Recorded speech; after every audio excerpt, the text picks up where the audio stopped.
Hello folks and welcome to Season 2 Episode 1 of the Geoffrey Gibson Book Club. I am your host Geoffrey Gibson, and on today's episode I am going to be reviewing the book The Sign of Four, by Arthur Conan Doyle, but before I do, I want your thoughts on this book in the comments below, and they will be featured at the start of next week's episode. Right, let's get on with reviewing The Sign of Four.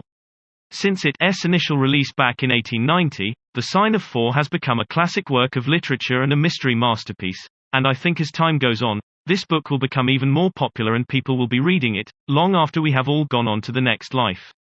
The narrative begins with a very bored Sherlock Holmes at 221B Baker Street. With nothing to focus his incredible powers of deduction on at the present time, he decides to spend his days injecting a 7% solution of cocaine. Conveniently, a client with a particularly peculiar and complex case appears that very day.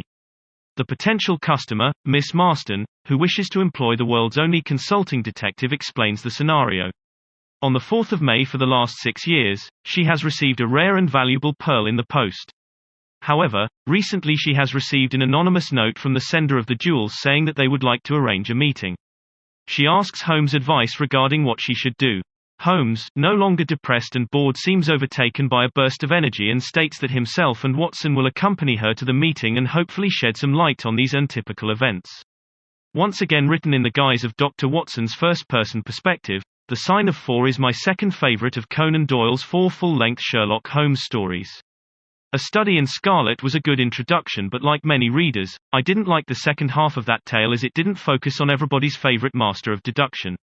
In my opinion, Conan Doyle took everything that worked in that novel, structured it better, composed a superior story, and had some more colorful characters.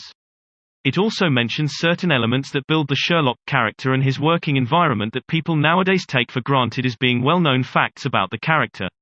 Such as that he was an exceptional boxer, a highly adept violin player and a master of disguise.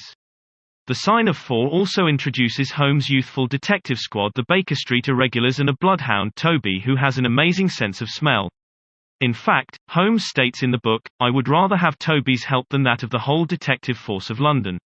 It was never going to be as simple as Holmes, Watson, and Miss Marston meeting up with the letter's sender and a reasonable explanation being given regarding the pearls. Of course not. Holmes and Watson soon find themselves trying to figure out the facts behind a locked-door murder. Sherlock often assists the police in such cases, and throughout this tale, the detective in question is Anthony Jones. Jones is presented as foolish although very excitable, often jumping to rash conclusions that we as readers know are incorrect, as Holmes and Watson have just been unraveling the facts and tracked the highly probable sequence of events beforehand. Although he is presented as imprudent and maybe even half-witted, he is very likable, and Holmes' patience with him is a nice touch. He is nothing like the Anthony Jones that he would later become in Anthony Horowitz's Moriarty, where he presents deduction skills that rival those of Sherlock. The Sign of Four is an intriguing and exciting entry in the Sherlock Holmes canon. It's often thrilling, always detailed, and features some amazing set pieces such as a steamboat chase across the River Thames. One of my favorite aspects of these detective classics is when Holmes leaves Watson to complete an unknown mission, and like the Doctor, us readers are completely left in the dark as to what the sleuth is up to, which works to heighten the emotions felt when it is revealed what he was doing and how it has impacted or benefited the case. Also, like many of these stories, but I think this was the first time it was implemented in the chronological order of the tale's releases, the case is often solved before the end of the book. At this point, Holmes will interview the perpetrator to get the full story.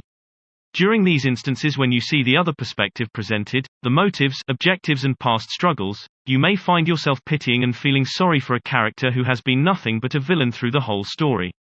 The Sherlock Holmes full lengths, barring this one and The Hound of the Baskervilles, pale in comparison to many of the short stories, but to say that Conan Doyle was perfecting the formula with this entry, I'm happy to call it a classic work of literature and a Mr. Rye masterpiece. When it comes to marking this book out of 10, I think it is a 8.5 out of 10, and I strongly advise everyone to read it, as it is very entertaining, and it should be on your lists of books you should read before you die. That ends this first episode of the second season of the Book Club. I do hope you have enjoyed listening to what I have had to say. Join me next week where I will be reviewing the book The Two Towers, so until then, leave your thoughts on The Sign of Four in the comments below. Thank you so much for taking the time to listen. Stay safe and happy reading.